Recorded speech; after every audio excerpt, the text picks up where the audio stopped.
What's going on, everybody? Welcome to the Filsinger Games Character Spotlight with Mike and Brock. I'm Mike. I'm Brock, and we're going to continue through CPC 2106 with Painmaster and Velar the Great. Velar the Great. Velar the Great. I was calling her Velar. Velar sounds like alien enough, I think. Yeah, she's the running mate, I guess, of Terminus. Okay. I could be wrong. I think I'm right. I think you're right.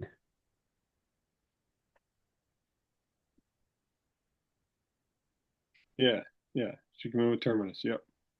This is her one and only card in the game.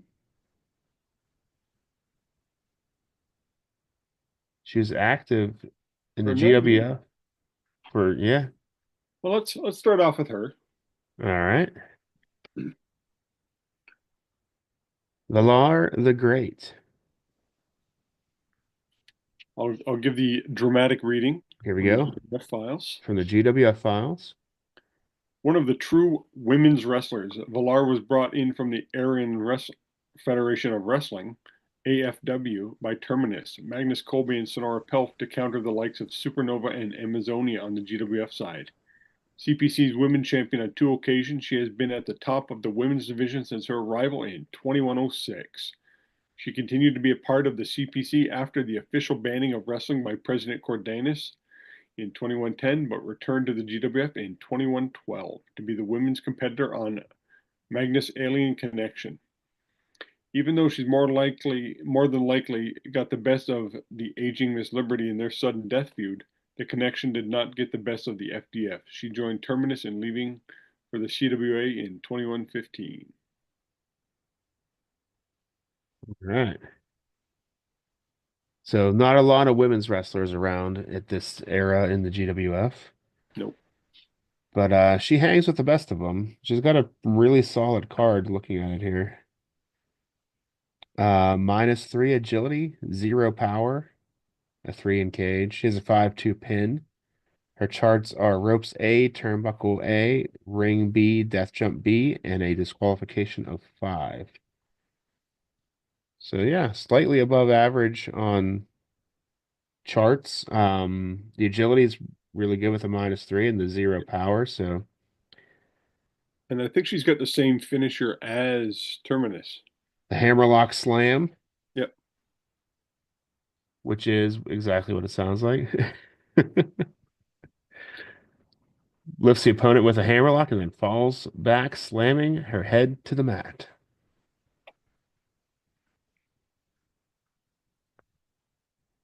It's good to see another alien in the game as well. I think there are a lot of aliens in the game. But alien looking Yeah, I would say about 90% of them are. humans, humanoid. Well, I guess they're all humanoid, Yeah, but but I think she'll like I said, I'm only in 2105. Um, I got big hopes for her. I always want to see a new dominant women wrestler, and yeah, she's shooting Miss Liberty, but Miss Liberty's, as I shown a few weeks ago on my chart there of my win-loss record, she's not all that good. She no. leads she leads women wrestling in losses. What Miss Liberty for me is she's the queen of the upset. She'll capture a title and hold on to it for exactly one, maybe two defenses, and then lose the next 10 matches. hmm Going up against you know Velar, who's still got it's a +2 finish, but Yeah. most women wrestlers they usually I think they give them a higher pin. Yeah, I don't know. Maybe. I think most sit around 3 and 4. Okay. She's at a 5-2, so Yeah, so she's show now. I'm bringing her as a heel as well. hmm Now, does she have a distractor rating? I can't She remember. she does not. Yeah, I thought she would have, but She's a wrestler's wrestler. Yeah. She is colored green on the en- Okay. uh, Encyclopedia Galaxia wiki. See, I always pictured her. No, I didn't look where she came from. I don't think it. Yeah, it doesn't give a planet or anything she's from. Hmm. But I always pictured her as coming from the same place as Thetis and Vortex. She's from Era or Ara, ARA, same as Terminus, I think. Yeah. No, no, they came from the Aaron Federation of Wrestling. Says that's where they're listed as their home on the wiki. Oh, okay. Era. Yeah, So 'cause it doesn't uh, list a planet. But I think she'll hold her own. I don't know if I'm going to team her up with anybody at the moment. I just might leave her as a bit of a loner, a heel loner, hmm. which I don't do too often.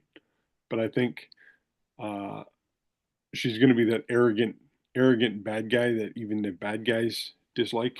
Yeah. Can see that for her. So She's, that's what I had planned for her. she's got a solid card. Like she's protected on level 3 offense. She's gonna keep you down. Yep.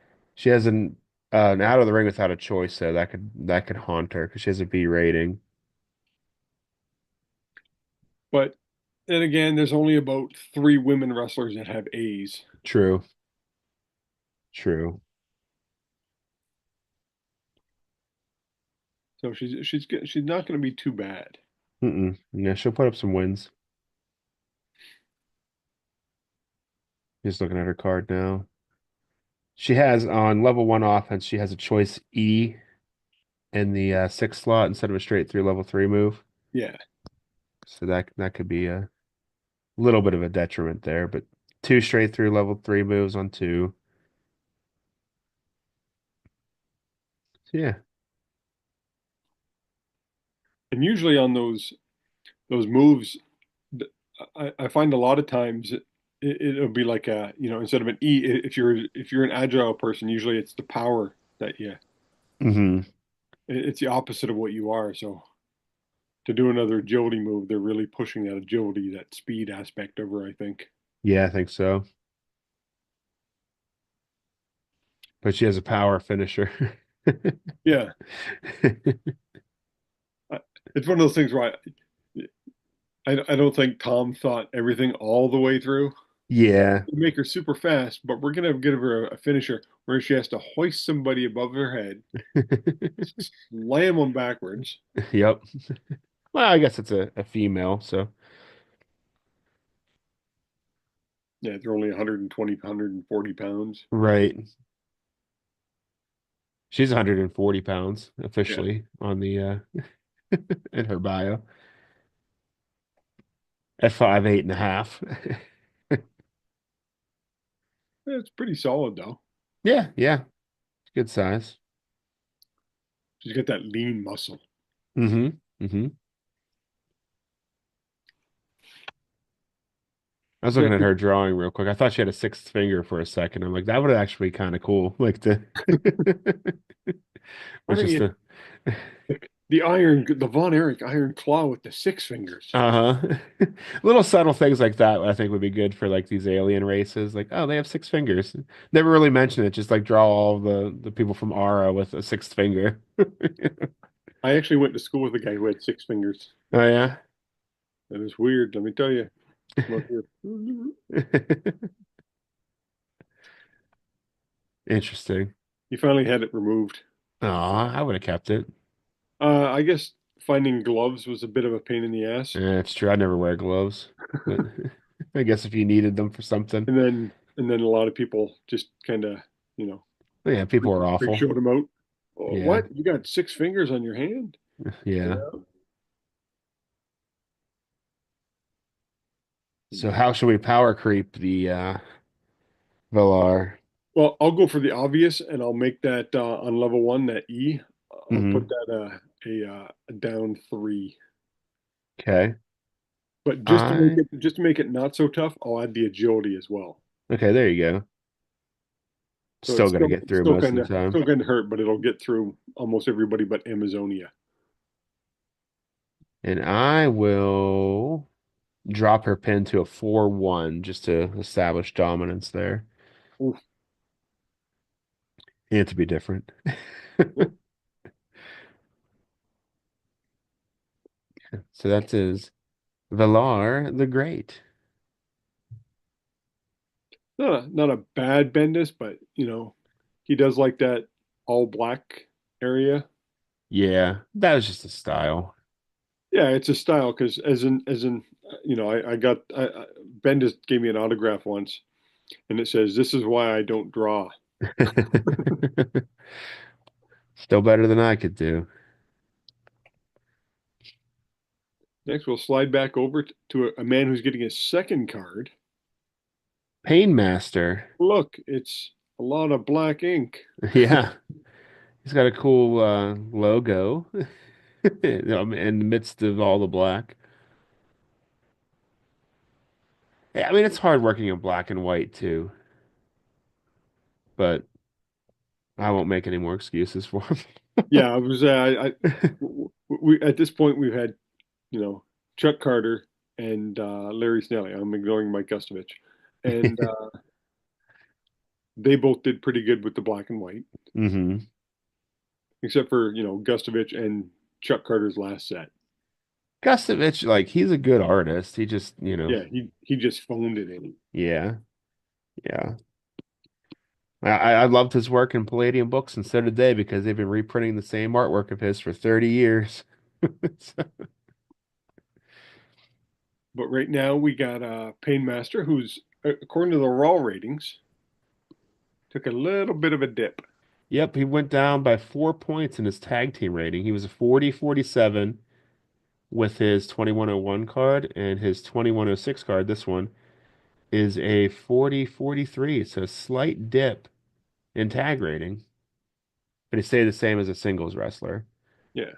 So he probably lost a tag or two on his defense, is what I'm guessing. Well, let me see what they say about Painmaster and his second card. Yeah, it's just 5 years ago he got a card too. He's from the. How do you saw it?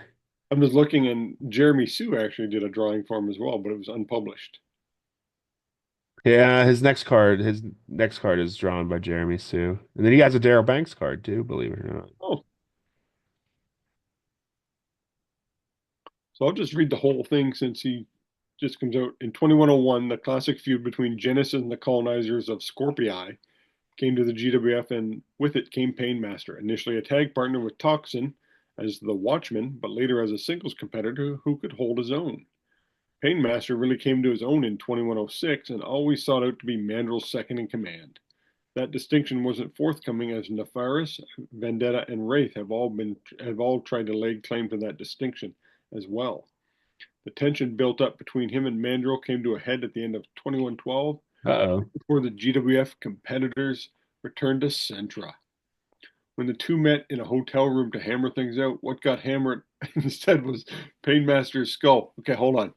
Now, if we just left it there, it sounds pretty bad when they go to a hotel room and Painmaster's getting his skull hammered. Yep. Thanks Yep. to Mandrill knocking him over the head with and rendering him unconscious. Painmaster didn't make the space flight back through the dimension wormhole, but no one noticed until they were back in Dimension K, and it was too late and dangerous to try to go back and Aw, retrieve him. poor Mandrill said Paymaster. Painmaster must have wanted to stay behind with Lance Atlas and Meteor to help continue as a wrestling league on Centra. But Mandrill's closed door bragging about his act has revealed the truth to everyone. Whether he likes it or not, Painmaster has probably carved out a new life for himself on Centra, and no doubt part of the wrestling league that was established there. But he may someday find a way to return to the. Okay, what did I just read? Yeah, Paymaster got double crossed, it sounds like, by Mandrill, who left him for dead in Centra. He did go on to become a wrestler for All Century Entertainment, though. He got another card in 21-21 for that Fed.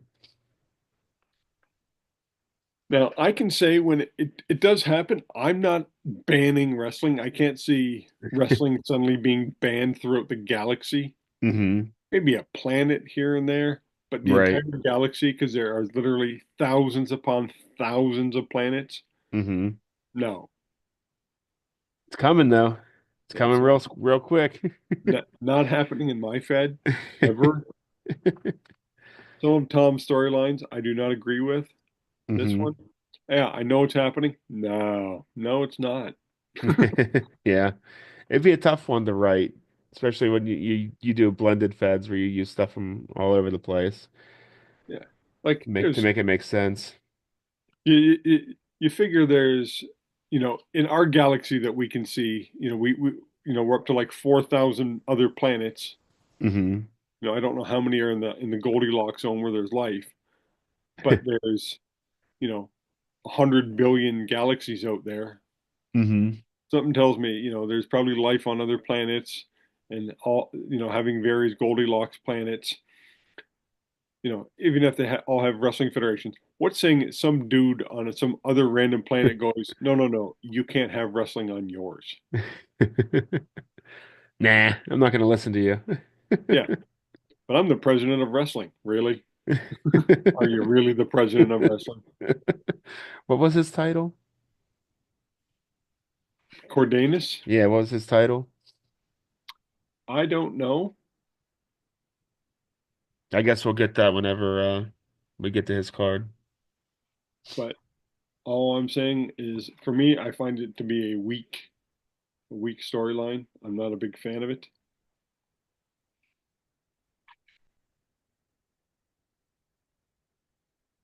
Yeah, we'll Yeah, have he's the to. president of the UFSP. Okay.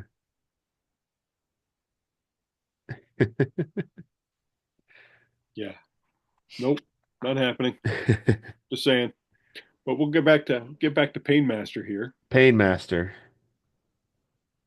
So he gets double crossed. So he goes from bad guy to good guy, which I did not expect, especially coming from a guy named Painmaster. Yeah. And like I said, he stays pretty much the same. Yeah, he's got a solid card. He's gonna win. He's not gonna win you the heavyweight.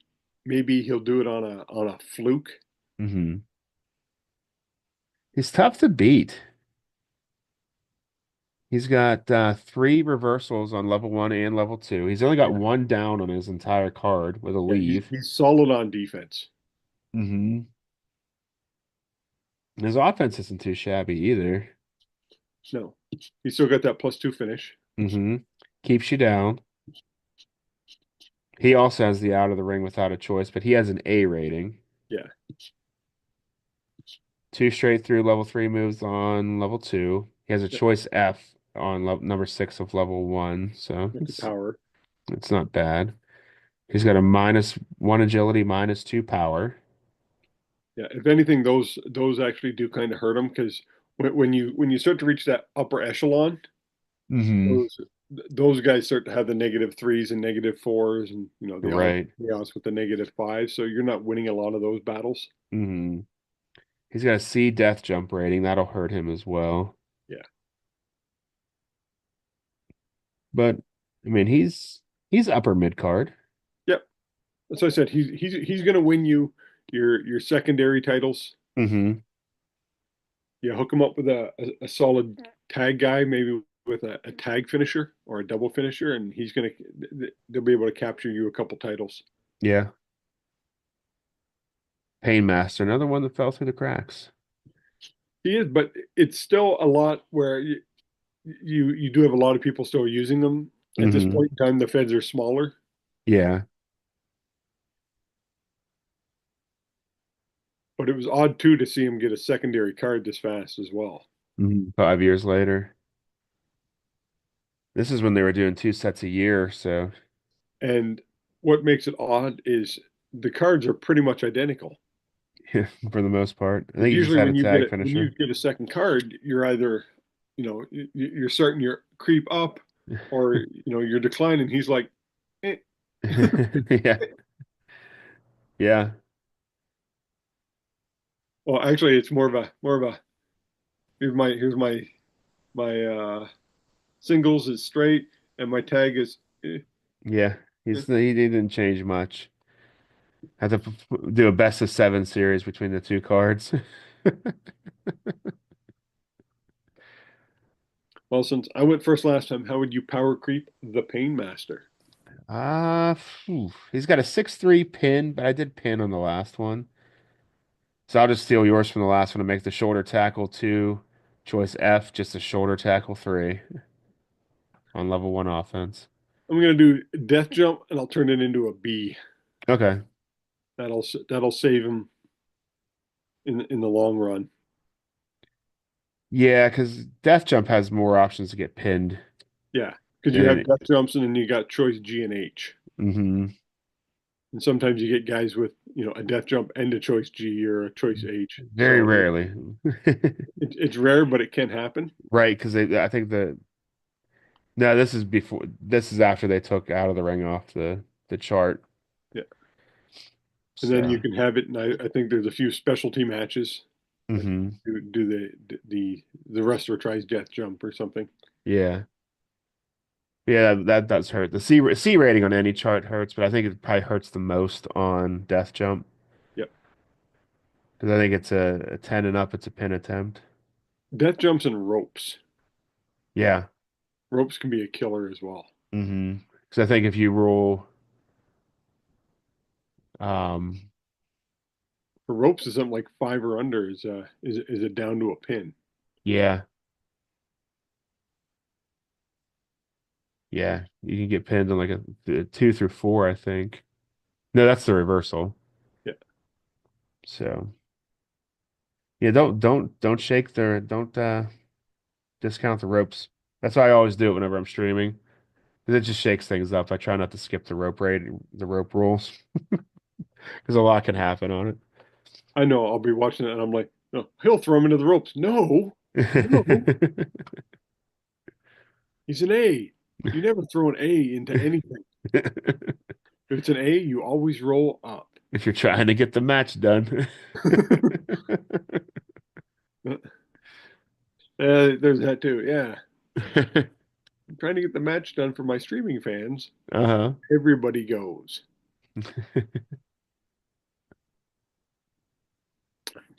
But we'll get back to our Mount Rushmore topics.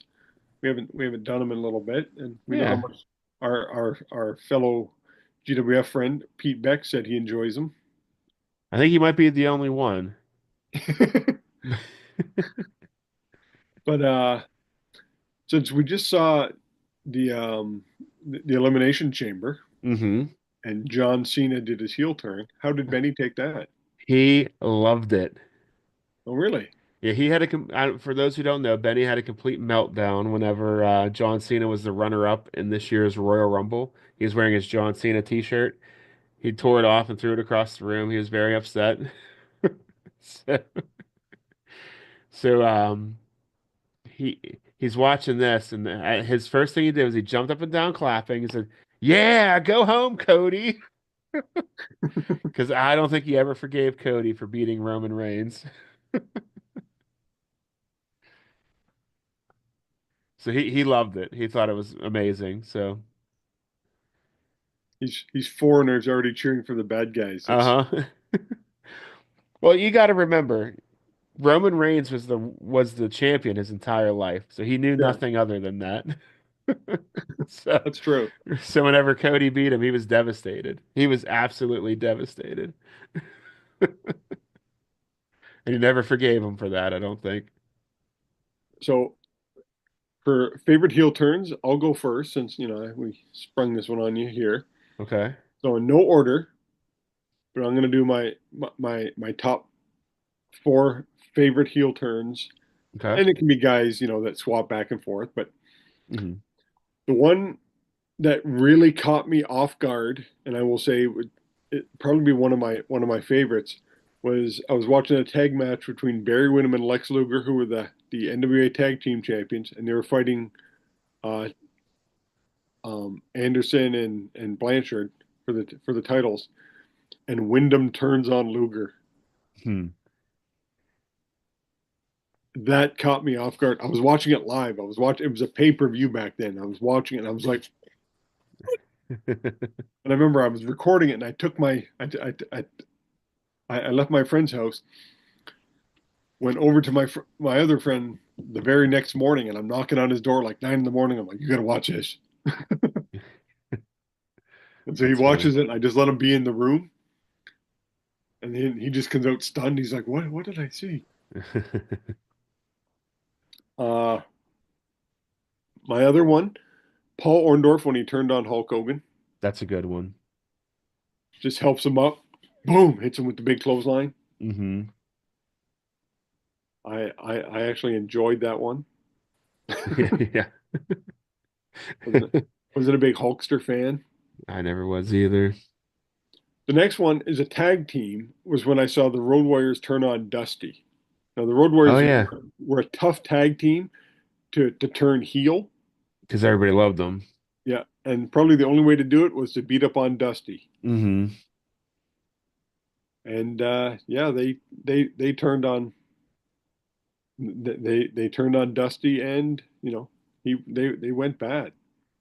It didn't last very long though, did No, no, because still the fans love those guys. it? Uh, my next one, I'm going to go with Dr. Death Steve Williams joining Kevin Sullivan. Ah, the varsity club. Yep, I did not. I knew they had to do something with Williams. He was just, a talent they didn't want to bury. Hmm. And they brought him in, and he became a U.S. Tag Champion, and at least they were doing something with him. Yeah. And then I want to stay away from the Hogan heel turn because I saw that one coming a mile away with the NWO, but it was pretty big and pivotal. It was. It was. It's going to be on my list. Yeah, so I'm gonna add the Hogan heel turn Hmm. as my honorable mention. Okay. Since you mentioned it, that one's on my list. I think it's saved Hogan's career, Oh yeah, that heel turn, because he was already getting booed. He was getting booed out of the buildings anyway. yeah, So might as well. He leaned into it, to his credit. He leaned into it. It was his call, from what everybody says. So you got and another. and he did say he wanted to turn heel a long time ago in the WWF and turn on Ultimate Warrior. Hmm. That Imagine how that much better that would have been. yeah that's what he said. He was gonna turn on him because the Warrior was gonna beat him, Hmm. and then that feud would have been insane. Yeah. Yeah. But Vince didn't want it. He was like, nobody will believe that you're a bad guy. No, no, no. Hmm. He turned out to be a pretty solid bad guy. Yeah. And that was what Cena apparently wanted this whole time too, because the crowd was booing him out. I mean, for until he went away for a while, they were booing him out of the buildings. At least half the crowd was. But Cena was one of those bad guys too that he wasn't intentionally being a bad guy. No, no. Yeah. So I'll put, okay, Hogan was the third man at Bash at the Beach. I'll do when Andre teamed up with Bobby Heenan and turned on Hogan. Oh yeah, yeah. That was kind of like he accidentally tore the cross off his neck and stuff. Like I don't think that was planned. I think it just kind of No, happened, yeah. and that just added to it. Um, I'll go Shawn Michaels turning on Marty Jannetty and throwing him out the barbershop window. But that was good. That's another one I kind of saw coming, Yeah. but I was happy to see it. I was a Marty Jannetty fan though. I thought he was the better of the two. So did I. Um, it's two. Oh, that's three. How about the Mega Powers imploding? That was 100%. You could see it coming a mile away, but Savage was so good. WrestleMania 5 Savage was probably his peak for me. Like the promos leading up to that were some of his best. Yeah. Again, like everything he's what makes a good heel turn is whenever what you can the guy is saying everything and you're like, well, he's everything he's saying is true. So like Hogan could have very easily been the heel in that situation. Yep. Everything Randy told no lies in that whole heel turn. Um, I'll put a more recent one when Seth Rollins turned on the Shield to Oh, join okay. Triple Yeah. H, and he hit Roman Reigns in the back with the chair because I think every they were kind of setting it up that it was going to be Dean Ambrose that turned, Yeah. and then when it was Seth Rollins, it was cooler I think because it that catapulted him. Yeah. I didn't see that one coming. Mm-mm. And I don't know if I'll count this as a heel turn, but when Vince McMahon and the Montreal Screwjob, this will be my honorable mention, when he turned heel on Brett and changed the finish during the match. Oh, it created a whole new character for Vince. A heel character, so I'll count it as a heel turn as well. I won't. I'll make it my honorable mention though. No, that's actually a good one. The The Montreal evil Screwjob, the evil McMahon. and that character ran for 20 years. Milk that bad boy. Yeah, yeah. So leave your favorites below in the comments, everybody, because there's been so many good ones. Those are just the ones that popped into my head. Yeah. You know, you can go honorable mentions for days, like with this the weird uh heel run that Steve Austin had where he was McMahon's guy and that made no sense. And I didn't even put Cena on the list. Should probably be on the list. I mean, he was a baby face for 20 plus years, even more than Hogan. You know, he had a longer baby face run than Hogan did. But I didn't use Cena because it just happened. Yeah. We He's haven't the guy seen who how it kind of plays based the out whole yet. thing on it. Yeah. It could be a complete dud when it all plays out. The same as The Rock when he turned on, he became Hogan's man as well. I mean, he Uh-huh. became Vince's, McMahon's. yeah. The Rock just kind of slid into McMahon's role. Yep. Nice. But All okay, right. wrap this one up. Thanks for listening, everybody, or watching, however you consume the product. If you haven't done so yet, please hit that subscribe button. If you like the video, give it a thumbs up.